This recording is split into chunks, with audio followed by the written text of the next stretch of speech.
All right, people, what is going on? Back with another video, and today we're going to talk about the Georgia Southern versus Arkansas game. The game is just now finishing. We lose the game 45-10, and there's a lot to unravel here. There's a lot to unpack, and I am ready, and I'm willing and ready to do so.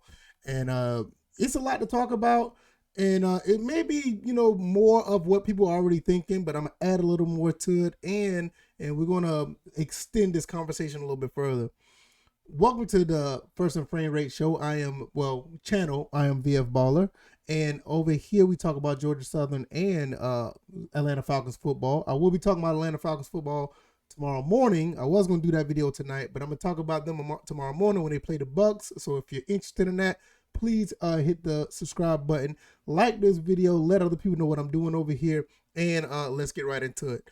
This game kind of got out of hand early. We thought this game was going to get out of hand early. We end up going down 14-0. We actually had a situation where we could have taken somewhat control of this game. We had them pinned at fourth down inside the 10, end up getting offsides on a punt, and that right there, they end up turning around and scoring on us. And it was really, really disheartening to see because we had a chance to actually make this much more competitive the way it looks. Now, I will also say that this game could have been much more competitive. There are a few things that we just was not able to do. There was a lot of penalties that was being called, a lot of false starts. I don't know if the game was too big for the guys on the offensive line. We also had some miscues when it comes to passing the ball. Caleb Hood, for what was worth, Caleb Hood did everything he could to make this game somewhat competitive. He did everything in his power to actually be a baller in this game. He was all over the place offensively, even in special teams. He tried to do something, and the ball was just not getting to him. He did have one crazy drop, and really, really unfortunate, but the kids themselves, the boys themselves, did everything they could in their power to make this a game, even though there were some hiccups. Like I said, some penalties, some blown coverages, which I'll get into in a second. And, we were just not in the situation. We were just not put in a position to make this a game based on what it was. Now, like I said, the discipline just was not there. The penalties really pretty much killed us for the most part. We were actually moving the ball at times, then turn around, there were some penalties that held us back or whatever the case may be. And that is just not the way you want to do when you play against an SEC team. Now, when I talk about, play calling, blown coverages or whatever the case may be, I'm going to say this. There's something isn't right with the coaching. And I'm not trying to go there yet because I believe that coaching is not to the point where it is irreparable. There are some adjustments that need to be made because I'm looking at some of the same stuff I see over and over again for the past 3 games. We saw this in the Gardner-Webb game. We saw this in the FAU game. We see it again in the Arkansas game. There are things that I know that, that they're trying, but the things that they're trying just aren't working. I mean, they're doing some coverages that are just, guys are just not able to cover. I don't see much of a bracket. I don't see anybody doubling anybody. They're doing a lot of stuff that's very, I would say in some cases, very antiquated. They could easily, I feel they could have made some adjustments to stop the bleeding, especially based on what I've seen last week. Even though you had a situation where the front 7 did everything they could, the front 7, honestly, I think the front 7 played fairly well once again. The front 7 did what they're supposed to do yet again to get these guys in position to do well. I'm not taking nothing away from what CJ Wright and those boys did. I think they did okay overall when it comes to managing the front 7. They gave some runs away, and I get it. Some runs just was not, was unacceptable. Guys getting in the end zone or whatever the case may be. But when you're playing against an SEC team, I kind of expect that.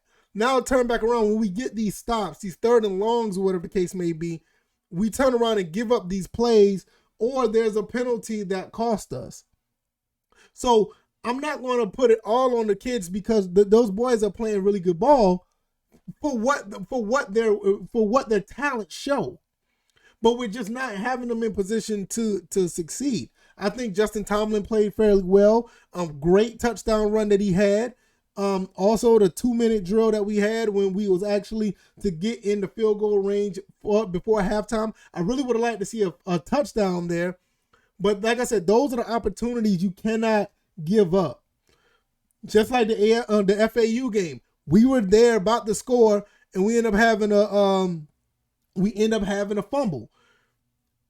Not only would it just apply to SEC ball, it also applies to any type of football game. You cannot give up opportunities. And every time even when we got into Arkansas territory, there was a penalty.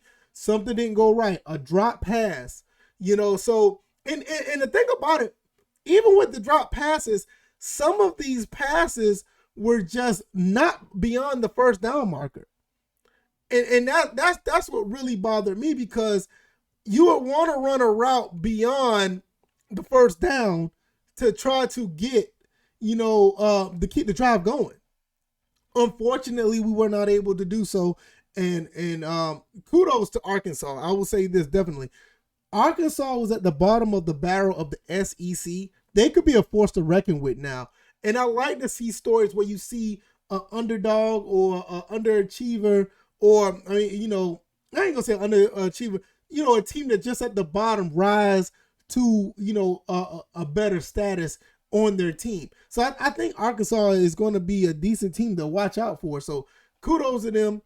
Shout out to all the Arkansas fans. They did, their team is doing a phenomenal job. Now, where do we go from here? Georgia Southern plays Louisiana next week. The season is not all over and done with. I'm going to tell you right now, I'm not going to throw in the towel yet, because conference play is coming up. And I'm going to tell you right now, even though, we're not looking the best right now, the conference, we have the next 6 games, 4 of them are at home. The next 6 games, 4 of them are at home, and we have the ability to beat all 6 of these teams. And I know people don't want to hear that, but we have the ability to beat all 6 of these teams. The only thing we have to do is not hurt ourselves. We just can't hurt ourselves. And we need to find a way to tighten up in the secondary. I'm not going to say that, the talent level is there, but we have not done well in the secondary. We're going to have to do better in the secondary. If we do that, I think we have a fairly good chance to, beat all these next 6 games. Like these next 6 games, 4 of them are in Statesboro. We're at Paulson for the next. Look, even if we do go 4-2, that gives us 4-3, and that's not ideal. But at this point, when you're looking at what we have, I would love to go 6-0. It'd be a phenomenal look if we go 6-0. But worst case scenario, we go 4-2.